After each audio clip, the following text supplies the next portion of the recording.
Olá, seja bem-vindo à Culturaria da Rê. No vídeo de hoje a gente vai conhecer a história da luta de Zeus contra o monstro Tífon, a última grande prova para que Zeus se consolide como o rei do Olimpo e de todo o mundo manifestado.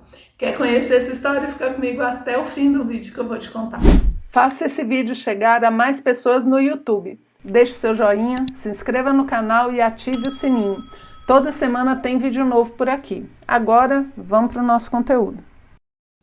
A nossa história de hoje, ela é uma continuação dessa série de lutas que Zeus tem contra essas forças primordiais que construíram o cosmos.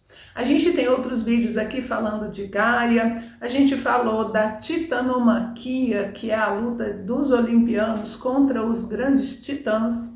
E a história que eu vou contar hoje para vocês, ela vem logo em seguida.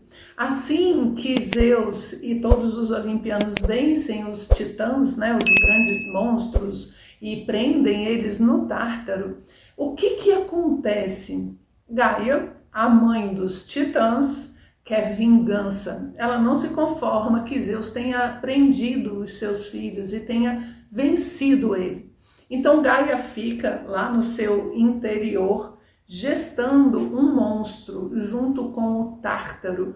Lembra que o Tártaro é aquela parte mais escura, sombria que a gente tem na Terra, né? Então Gaia junto com o Tártaro, símbolo da escuridão, né? Das coisas da noite terríveis, dos monstros, ela gera dentro dela Tífon. Eu vou chamar aqui de Tífon, tá? Você vai achar Tifão, Tifon, depende um pouquinho, vou chamar aqui de Tífon, tá? Então ela gera esse monstro terrível das suas entranhas. Tem algumas características dele aqui, ó, só como a descrição, né, que a gente tem. Essa história está em vários lugares, tá? A gente tem uma versão de Homero nos seus hinos, né? Olha só a descrição, né? Depois que Zeus passa 10 anos junto com os olimpianos brigando com os titãs e vence, ele tem que agora ir contra Tífon, que é esse monstro, filho de Gaia e do Tártaro. E olha só que figura simpática é esse monstro. Ele é meio humanoide, mas é um dragão. Então é um dragão que parece gente, que tem pés de serpente. Ele é alado, ou seja, né, tem asas, e também ele tem 100 cabeças, né? Ele tem vários tentáculos, no final de cada tentáculo ele tem milhares de cabeças. E o barulho que ele faz é ensurdecedor. É um grito assim, pior que as árpias. Ele é terrível. E quando ele nasce da terra, né, as pessoas, os seres que existem, eles escutam aquele barulho e ficam terrivelmente assustados com aquilo tudo. Tanto que muitos fogem, inclusive vários deuses do Olimpo fogem. Para falar um pouquinho de como Tífon é apresentado aí pela arte, você pode dar uma olhadinha nessa figura aqui, que é uma figura antiga, tirada de um vaso, aonde Tífon nem é tão amedrontador assim, né? Ele nem tá tão terrível quanto a descrição mostra. E a gente tem essa outra aí mais moderna, que já dá um impacto pra gente, né? A gente fala assim, nossa senhora, realmente é um monstrão horroroso. Mas veja só, comparando a antiga com a nova, o que a gente tem? A antiga ela é um pouco mais simbólica, né? Como na Grécia Antiga todo mundo conhecia a história, né? Você não precisava botar tanto impacto também, além do estilo todo de pintura, enfim. Mas você vê aqui que Tífon está representado como um homem com pés de serpente. Então, quando a gente vê essa figura, você já coloca todas essas outras descrições, já coloca o grito, as 100 cabeças, né? O alado, enfim, já coloca isso tudo na sua cabeça, porque é isso que essa figura está representando. Lembra sempre, se você conhece a história, um elemento só já remete você a tudo que aquilo quer dizer. Por isso que essa figura grega, ela é mais simples, digamos assim. Hoje em dia, como as pessoas não conhecem a história, a gente precisa colocar também mais elementos e tudo para dar o impacto visual do terror da história, beleza? Então aí a gente tem essas representações de Tífon, vamos continuar. Tífon nasce, grita, berra, assusta todo mundo, um monte de deuses do Olimpo foge para onde? para o Egito, segundo essa história.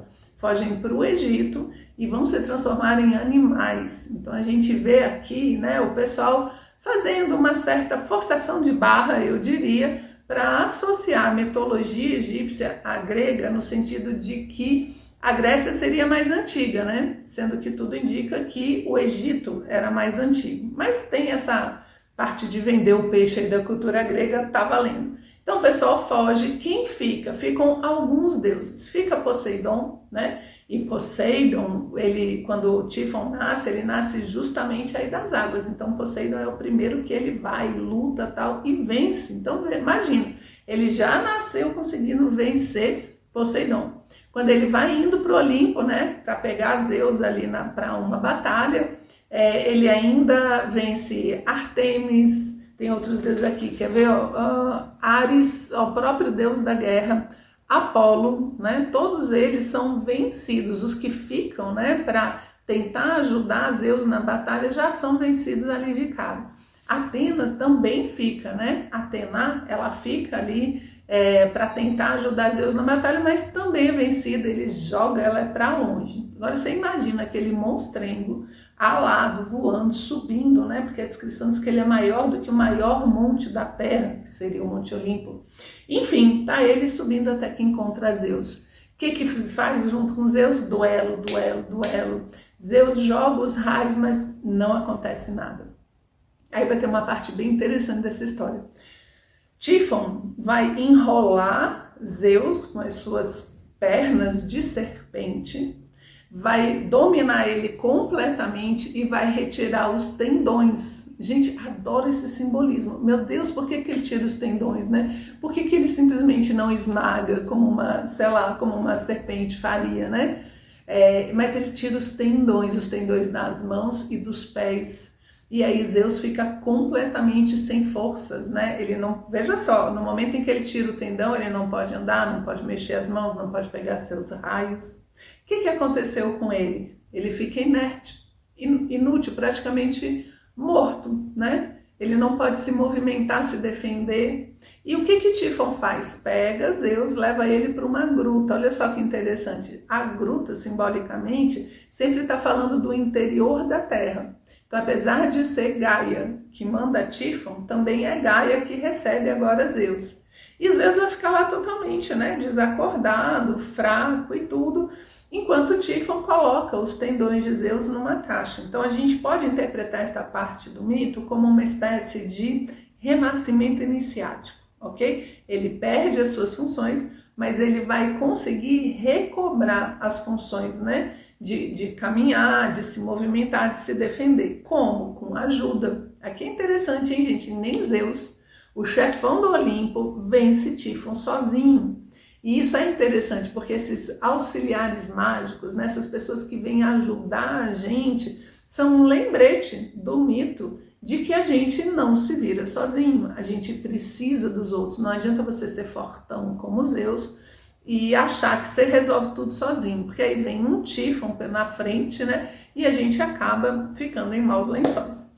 Então, quem vem ajudar ele? Hermes e Pan, né? Hermes, o Hermes é aquele deus das asinhas, né? As asinhas nas pernas, nos pés e na cabeça.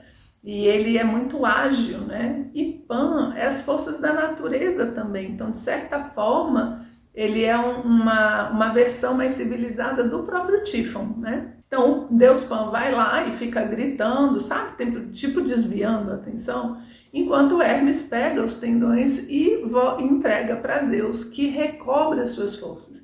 E o que é interessante? Quando é uma morte iniciática, que tudo indica que é isso que representa aqui, aquele ser, ele volta mais forte, ele volta cheio de... ele cumpre com a sua missão, digamos assim, né? E é isso justamente que acontece. Zeus recupera os tendões, levanta e volta, junta todos os raios que ele tem e joga em cima de Tífon, que enfim, perde as suas forças. Mas Tífon, assim como Zeus, é imortal. Ele também não vai morrer. Então, o que Zeus faz? Ele pega Tífon, joga na terra e põe um monte em cima. Esse monte é o Monte Etna, né? que é justamente um vulcão, um dos mais ativos que a gente tem. E conta essa tradição, então, que essa lava que sai do vulcão Etna é justamente Tífon, né? Soltando, né? Um tipo de um dragão soltando fogo e lava. E é essa lava, então, que sai do Monte Etna quando a gente vê as erupções. E aí a gente tem um mito, então, onde Zeus finalmente vence a sua última prova. Depois disso, ninguém mais vai lá ficar amolando os deuses olimpianos, né? Porque teve o caos, teve, né? A cosmologia começa lá com a criação das forças primordiais. Aí elas vão tomando conta de tudo. Quando Zeus começa as suas batalhas, o que ele está fazendo? Ele está mostrando que existe agora uma ordem, né? E que essa ordem vem do fato de Zeus conseguir dominar as forças primordiais. Então ele vence os titãs, né? Ele consegue vencer, voltar com essa energia lá para o centro da Terra e vence o seu último desafio, que é justamente Tífon. Então, o que essa vitória representa? Que ele agora é capaz de reinar, porque todas as forças caóticas estão controladas. E agora, então, ele segue, né? E aí vem a terceira era divina, que é a era dos deuses olimpianos, certo? E na nossa vida é exatamente assim. A gente tem que estar sempre ligado, porque pode aparecer um monstro, né, novo a qualquer momento, simbolizando aquelas energias, aquelas coisas lá de trás que a gente acha que já estão dominadas. E a gente tem que estar preparado para ter ajuda, né? Ter apoio e conseguir vencer essas provas para instaurar um cosmos, uma organização e fazer o que a gente veio fazer na nossa vida. Gente, era isso que eu tinha preparado para hoje. Eu espero muito que você tenha gostado e a gente se vê no próximo vídeo. Um abraço.